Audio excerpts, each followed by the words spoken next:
الحمد لله نحمده ونستعينه ونستغفره ونؤمن به ونتوكل عليه ونعوذ بالله من شرور أنفسنا ومن سيئات أعمالنا من يهده الله فلا مضل له ومن يضلله فلا هادي له ونشهد أن لا إله إلا الله وحده لا شريك له ونشهد أن سيدنا ومولانا محمدا عبده ورسوله أرسله بالحق بشيرا ونذيرا أما بعد فأعوذ بالله من الشيطان الرجيم بسم الله الرحمن الرحيم ألم تر إلى الذي حاج إبراهيم في ربه أن آتاه الله الملك صدق الله مولانا العظيم وصدق رسوله النبي الكريم إن الله وملائكته يصلون على النبي يا أيها الذين آمنوا صلوا عليه وسلموا تسليما اللهم صل على سيدنا ومولانا محمد معدن الجود والكرم وآله وبارك وسلم صلاة وسلاما عليك يا سيدي يا رسول الله. محترم حضرات، مختصر حمد و صلاۃ کے بعد قرآن مجید فرقان حمید تیسرے پارے سے ایک آیت مقدسہ کا حصہ تلاوت کرنے کا شرف حاصل کیا گیا. قبل اس کے کہ کچھ عرض کیا جائے، اللہ تبارک و تعالیٰ سے دعا ہے کہ وہ اپنے پیارے حبیب لبیب نبی کریم رؤوف الرحیم علیہ افضل الصلاۃ و تسلیم کے صدقے و طفیل مجھے حق کہنے کی توفیق عطا فرمائے. ہم تمام مسلمانوں کو اللہ تبارک و تعالی حق سن کر حق قبول کرنے کی اور اس پر عمل کرنے کی توفیق عطا فرمائے.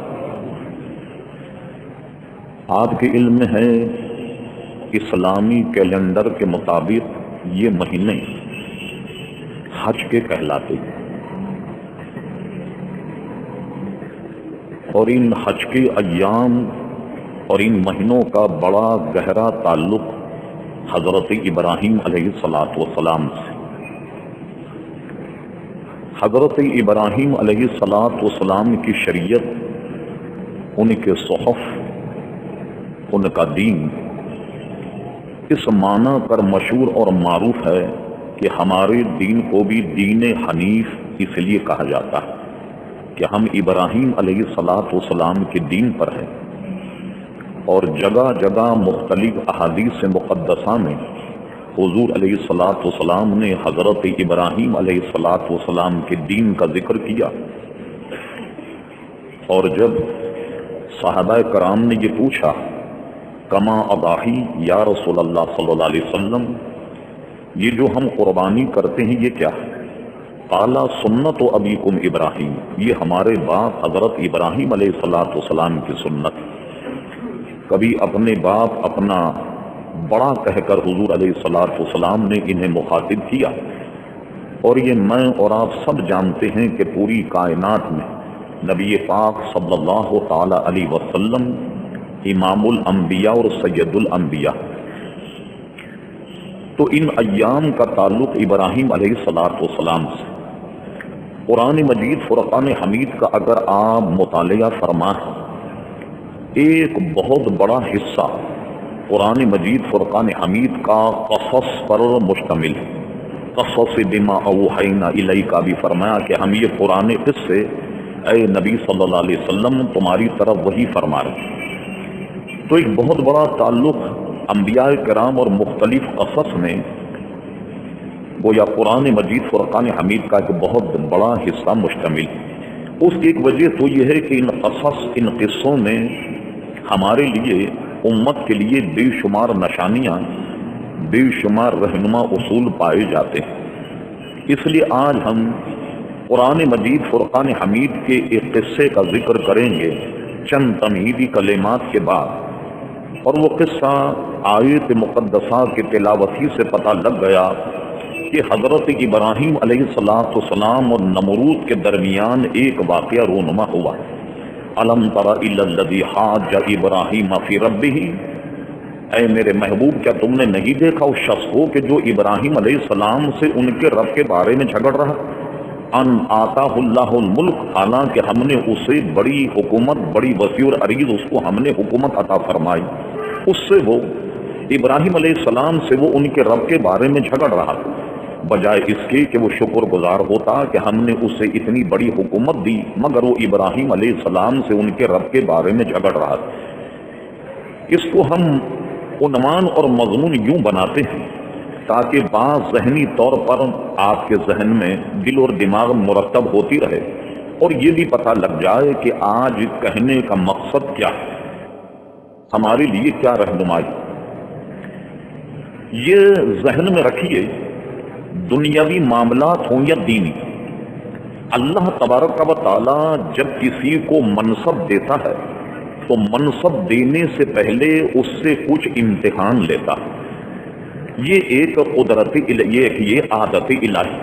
یہ الگ بات ہے کہ اللہ تبارک و تعالی بغیر کسی مشقت اور محنت کے کچھ نوازے۔ علماء لکھتے ہیں کہ ولایت کسبی ہے، یعنی ایک تو اللہ تبارک و تعالی جسے چاہے ولی بنا دے، اور ایک یہ کہ جیسا کہ صحیح ستہ میں حدیث موجود ہے کہ بندہ نوافل کے ذریعے سے میرا قرب حاصل کرتا ہے، تقویٰ، پرہیزگاری، ولایت کو کسبی کہتے ہیں۔ نبوت وہبی کا مطلب ہبہ، اللہ تبارک و تعالی جسے چاہے دے، یہ محنت اور مشقت سے حاصل نہیں ہوتی۔ ایک تو ہے منصب نبوت، اور منصب نبوت میں ایک مقام ہے امامت کا، یہ نبیوں میں غیر نبی کو نہیں، نبیوں میں یہ سب سے افضل۔ اس میں منصب وہ کیا تھا اور کیا امتحان تھا ابراہیم علیہ السلام سے، تو ذہن میں یہ بات صرف جمانے کے لیے کہ ان سے امتحان کائے کے لیے لیا جا رہا، وہ کون سا منصب ابراہیم علیہ السلام کو دیا جا رہا؟ وہ منصب تھا انی جاعلک للناس اماما، اے ابراہیم ہم تمہیں اس دنیا کے لیے امام بنانا چاہتے، امام بنانا چاہتے۔ شیعہ حضرات اس میں بہہ گئے اور انہوں نے حماقت یہ کی کہ وہ یہ سمجھے کہ نبوت الگ ہے، امامت الگ، تو اس لیے انہوں نے اپنا عقیدہ اس آیت سے یہ ثابت کیا کہ امامت جو ہے اس کا منصب نبوت سے افضل۔ معاذ اللہ، کیا مطلب کہ حضرت علی امام ہیں وہ نبیوں سے افضل، امام حسن اگر امام ہیں وہ نبیوں سے افضل، امام حسین اگر امام ہیں تو نبیوں سے افضل، حالانکہ یہاں ابراہیم علیہ السلام نبی ہیں اور نبوت کی امامت انہیں دی جا رہی ہے کہ انی جاعلک للناس اماما، اے ابراہیم ہم تمہیں کائنات کی طرف امام بنانے والے ہیں۔ تو عزیزان گرامی، یہاں اس امامت کا تذکرہ، اس آیت سے یہ استدلال شیعہ حضرات کا جو ہے عزیزان گرامی بالکل غلط۔ یہاں امامت وہ امامت ہے کہ جو انبیاء کرام علیہ السلام میں پائی جائے۔ اس لیے بہت سارے صوفیاء کا ایک گروہ اس میں گمراہ ہو گیا جس نے یہ سمجھ لیا کہ تصوف کے بہت بڑے امام علامہ محی الدین ابن عربی نے یہ لکھ دیا کہ امامت جو ہے وہ نبوت سے افضل ہے. لوگ سمجھے محی الدین ابن عربی یہ عام انسان کے امام کو نبوت سے افضل جان، وہ ایک غالی صوفیہ کا گروہ جو ہے وہ گمراہ ہو گیا. علامہ محی الدین ابن عربی کی منشا اور ان کی عبارت کا ترجمہ یہی ہے کہ نبیوں میں جو ولایت ہو، نبیوں میں جو امامت ہو، جیسا کہ یہاں فرما انی جاعلک للناس اماما، ابراہیم ہم تمہیں کائنات کی طرف امام بنانے والے. اب ظاہر ہے کہ جب کائنات اور نبیوں کا امام بنایا جانا تو امتحان بھی اسی قدر کٹھن لیا جاتا جیسا کہ منصب ہو. مثلا آپ کا بچہ اگر ایم اے کا امتحان دے رہا ہو تو ایم اے والے سے امتحان کے پرچے میٹرک والے نہیں ہوں گے، بلکہ ایم اے کے پرچے اسے حل کرنے ہوں گے. میٹرک کا امتحان دے تو میٹرک کے پرچے حل کرنے ہوں گے. چونکہ نبیوں کا مقام بہت بلند، اس لیے ان سے امتحان بھی بہت بڑا لیا جاتا. ہمارا مقام تو بہت چھوٹا، ہم تو چھوٹے چھوٹے امتحان میں ناکام ہو جاتے. ہمیں تو ایک وقت کی روٹی نہ ملے تو ہم بے صبرے ہو جاتے، ہمیں اگر نوکری نہ ملے تو ہم بے صبرے ہو جاتے، ہماری ضرورت اگر پوری نہ ہو ہم بے صبرے ہو جاتے. بس اللہ سے دعا کیجئے کہ جس امتحان کا ہم ذکر کر رہے ہیں یہ امتحان تو ان کی شایان شان تھا جو اللہ تبارک و تعالیٰ نے لیا. میں اور آپ تو اللہ کے بہت کمزور بندے، ہم اللہ سے دعا کرتے ہیں جمعے کے موقع پر کہ اے اللہ تبارک و تعالیٰ ہم تو تیرے بہت ہی کمزور بندے ہیں، تو ہم سے کوئی امتحان نہ لے، اس لیے کہ ہم تو تیرا کوئی امتحان دینے کے اہل ہی نہیں ہیں. اب آئیے انی جاعلک للناس اماما، اب جب انہیں امامت کا صحرا سونپا گیا اب لیجیے امتحان شروع ہوا. کہا جاتا ہے کہ ابراہیم علیہ السلام اولین معاملے میں بہت مالدار، مختلف اسٹیج ہے ان کی زندگی، بہت مال. ایک فرشتہ ان کے دروازے پر آ گیا سائل بن کر. اب اللہ تعالیٰ نے ان کا امتحان جو ہے وہ مال سے لیا. اس فرشتے نے آن کر ایک فقیرانہ روپ دھارا اور وہ کہنے لگا سبحان ذی الملک والملکوت، سبحان ذی العزت والعظمت والحیبت والقدرت والکبریاء والجبروت. ابراہیم علیہ السلام باہر آئے تو آپ نے اس کو سائل کو دیکھ کر اپنے مال کا تہائی اسے دے دیا. پھر بھی وہ نہ ٹلا، پھر اس نے وہی تسبیح اور تحلیل شروع کی. ابراہیم علیہ السلام نے مال کا دوسرا حصہ اسے دے. جب پھر بھی وہ نہ ٹلا تو ابراہیم علیہ السلام نے پورا مال اسے عطا فرما دیا، یہاں تک کہ ابراہیم علیہ السلام کے پاس کچھ بھی نہ رہا. لیجیے صاحب ابراہیم علیہ السلام کا امتحان یہ مالی تھا، اس میں بھی آپ کامیاب ہو گئے. اب آئیے ابراہیم علیہ السلام کا ایک کٹھن امتحان شروع ہوا. وہ یہ ہوا، بعض مفسرین نے اس کو ترجیح دی کہ یہ واقعہ ابراہیم علیہ السلام سے آگ سے نکلنے کے بعد ہوا. ہمیں معتبر تفسیر میں امام جعفر صادق رضی اللہ عنہ کا بھی قول ملتا ہے. امام جعفر صادق کا موقع بھی یہ تھا کہ یہ معرکہ آگ سے نکلنے کے بعد رونما ہوا کہ نمرود نے کہا کہ یہ اتنی بڑی آگ سے تجھے کس نے بچایا؟ ان کا میرے رب نے. فرما تمہارا رب کون ہے؟ اس سے بحث شروع ہو گئی. اور ایک قول یہ ہے میرے مطالعے کے مطابق اس کو زیادہ علماء نے ترجیح دی کہ یہ واقعہ آگ میں ڈالنے سے پہلے کا.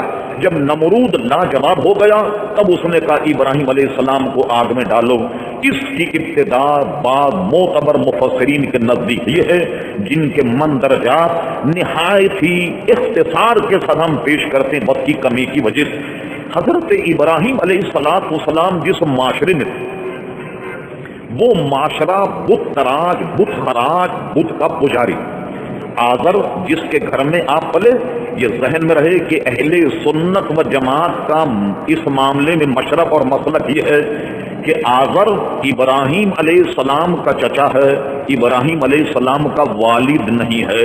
عموماً لوگ بول چال میں یہ کہہ دیا کرتے میاں دیکھو ابراہیم علیہ السلام اللہ کے نبی ایک جناب بت پرست کے گھر پیدا ہوئے، ایسا ہرگز نہیں. اہل سنت کا مذہب یہ ہے کہ ابراہیم علیہ السلام کا والد آذر نہیں.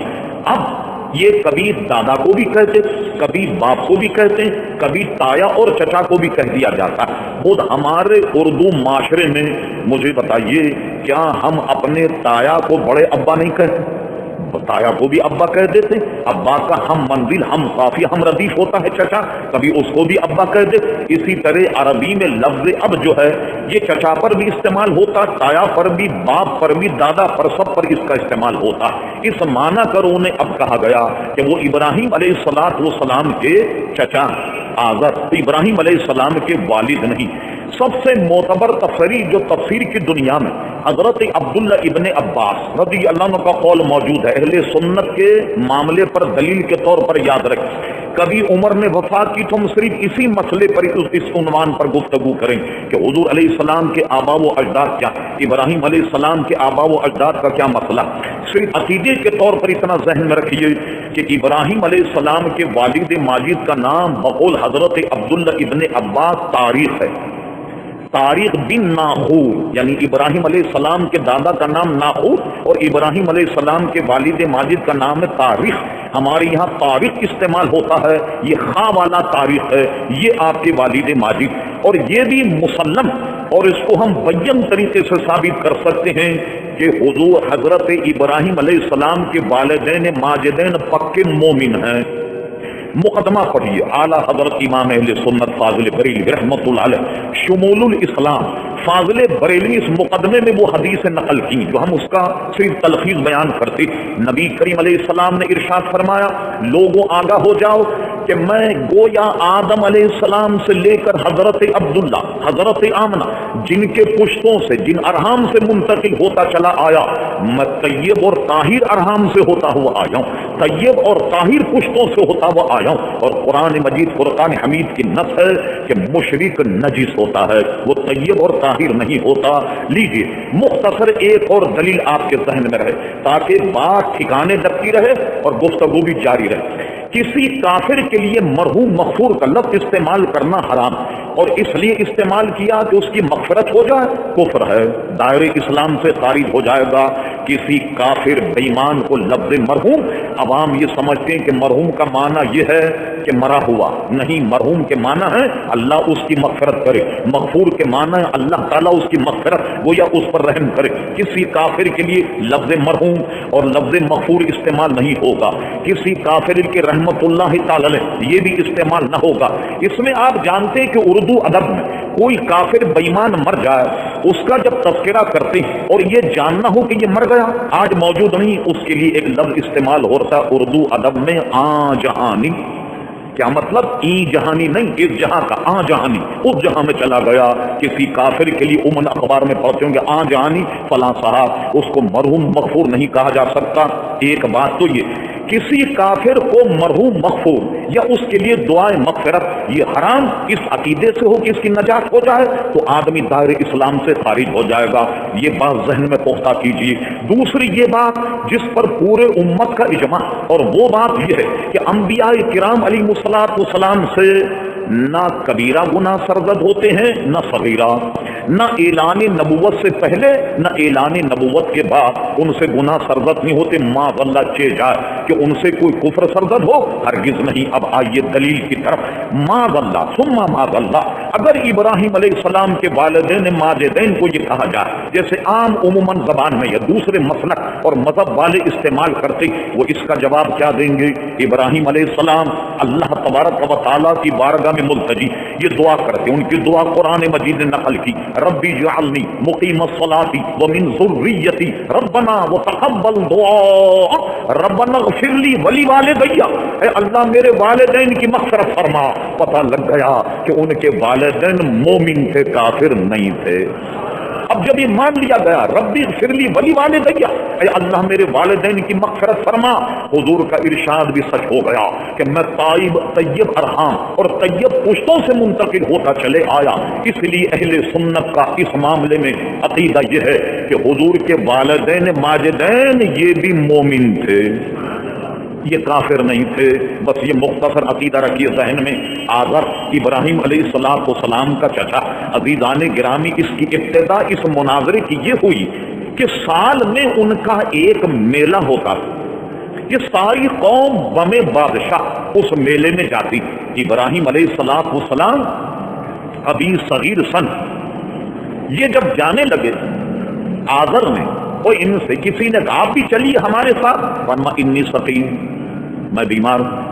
ابراہیم علیہ السلام نے یہ فرمایا کہ میری طبیعت ناساز ہے، تم چلے جاؤ۔ یہ سب کے سب وہاں چلے گئے۔ اول تو یہاں انی سقیم پر بھی کلام کہ ابراہیم علیہ السلام نے کہا انی سقیم۔ بعد وہ لوگ کہ جو اپنے آپ کو اہل قرآن کا دعویٰ کرتے ہیں، کہا دیکھو ابراہیم علیہ السلام نے تمہاری حدیث میں بخاری اور صحیح میں کہا انی سقیم، میں تو بیمار۔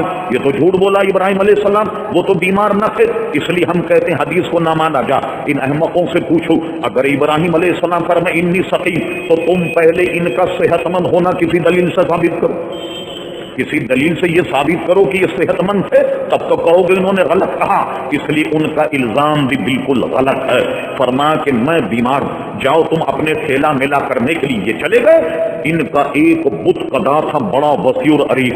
آپ جانتے ہیں کہ جس نے اللہ کو چھوڑا، اللہ کی توحید کو چھوڑا، تو 10,000 خدا اسے بنانے ہوں گے تب اس کی گاڑی چلے۔ اس لیے کہ بیٹا دینے والا خدا ہو، بیٹی دینے والا ہو، اناج اگانے والا ہو، بارش برسانے والا ہو، بارش روکنے والا ہو، صحت دینے والا ہو، بیمار کرنے والا ہو، اللہ اکبر۔ اسی لیے اقبال کہتا ایک در کے ہو جاؤ۔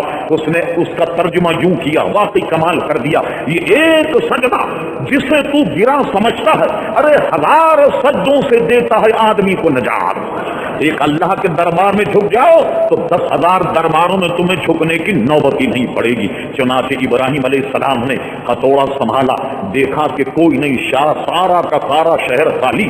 بت گدے میں گھسے، کسی کی ٹانگ اڑا دی، کسی کا ہاتھ اڑا دیا، کسی کا کان، کسی کا پیر، یہ سارا تتر بتر پورا بت خانہ زیر و زبر کر دیا۔ اب یہ واپس آئے بجوز ابراہیم علیہ السلام کے کوئی شہر میں نہیں۔ اللہ اکبر۔ یہ جب آنے کے بعد دوسرے دن یہ پوجا پاٹ کرنے اپنے بت کدا گئے تو وہاں اپنے خداؤں کا حال جب زیر و زبر دیکھا، اب پریشان ہو گئے۔ بادشاہ تک نوبت پہنچی۔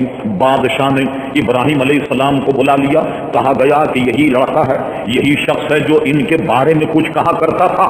ابراہیم علیہ السلام کی پیشی ہو گئی۔ اب لیجیے، اس میں ابراہیم علیہ السلام نے بتوں کا عجز ظاہر ہو جائے، کیا بہترین تدبیر چلی۔ بادشاہ نے پوچھا ابراہیم بتاؤ یہ کام کس نے کیا؟ کیونکہ ہم یہ سنتے کہ یہ کام تم ہی نے کیا ہوگا، اس لیے کہ ان کے خلاف تم ہی زبان دراز کیا کرتے تھے۔ یہ کام تمہارے علاوہ کوئی نہیں ہو سکتا کہ شہر میں بجز تمہارے کوئی نہیں۔ ابراہیم علیہ السلام نے بڑی پیاری دلیل بیان فرمائی، یہ بتاؤ یہ تمہارے کون؟ انہوں نے کہا یہ ہمارے خدا، یہ کام والے یہ سارے خدا ہیں۔ فرمایا اچھا، اب اس میں مجھ سے پوچھنے کی کیا ضرورت؟ ایک حکمت عملی یہ کی کہ سارے بتوں کو توڑ کر جس کلہاڑے سے، جس ہتھوڑے سے یہ کام کیا تھا، جو سب سے بڑا تھا اسے بالکل نہیں چھیڑا اور اس کے کندھے پہ لاد دیا کلہاڑ۔ اچھا کہا تم مجھ سے پوچھتے ہو، یہ تو تمہارے خدا ہیں، تم انہی سے پوچھو کہ تمہاری مرمت کس نے کی۔ یہ جس کی ناک ٹوٹی یہ بتائے کہ اس کی ناک کس نے توڑی، جس کا پیر ٹوٹا یہ بتائے اس کا پیر کس نے توڑا، جس کا ہاتھ ٹوٹا وہ بتائے کہ ہاتھ کس نے توڑا۔ انہی سے کیوں نہیں پوچھ لیتے؟ یعنی ان کو برانگیختہ کیا اس جواب پر۔ یہ ایک مناظرے کی حکمت عملی ہوتی ہے کہ مناظر حالات ایسے پیدا کرے کہ مناظر کی جو مراد ہے وہ اس کی زبان پر آ جائے۔ کہا ابراہیم ان سے کیا پوچھیں، یہ تو سن بھی نہیں سکتے، یہ تو بول بھی نہیں سکتے۔ ابراہیم علیہ السلام نے اس پر ٹھٹا تمسخر کرتے ہوئے کہا مجھے تو ایسا لگتا ہے کہ یہ کام بڑے کا ہے، ان میں باہم کوئی جنگ ہو گئی ہوگی تو بڑے نے چھوٹوں کو مار دیا، جیسے بڑی مچھلی چھوٹی مچھلی کو نگل لیتی ہے گویا، تو مجھے تو لگتا ہے یہ کام انہوں نے کیا، لہذا ان سے پوچھا جا۔ کہا ابراہیم یہ کام خود نہیں کر سکتے، یہ تو چل بھی نہیں سکتے، ہم ان سے پوچھیں گے تو سن بھی نہیں سکتے اور یہ تو بول بھی نہیں سکتے۔ جب یہ بات پکی ہو گئی حضرت ابراہیم علی نبینا علیہ الصلوۃ والسلام نے فرمایا پھر تو حیرت ہے تمہاری عقلوں پر کہ تم ایسے کو خدا مانتے جو سن نہیں سکتی، ایسوں کو خدا مانتے جو بول نہیں سکتی، ایسوں کو خدا مانتے جو چل نہیں سکتے۔ ان کا ابراہیم دین سے باغی ہو گیا۔ اللہ اکبر۔ یہ واقعہ یہاں تو وہاں پیش آیا اور اس کی ابتدا یوں ہوئی، کہا اگر یہ خدا نہیں تو کون؟ انہوں نے کہا میرا خدا وہ ہے کہ جو مارتا اور جلاتا، یعنی اللہ تبارک و تعالی۔ اگر کسی موقع پہ یہ مناظرہ تیار ہو گیا، کہا اچھا اگر یہ خدا نہیں تو بتاؤ کون خدا ہے، اس لیے کہ میں تو اپنے علاوہ کسی کو خدا نہیں مانتا۔ ابراہیم علیہ السلام نے فرمایا میرا اللہ تبارک و تعالی ہے، اس کی نشانی یہ ہے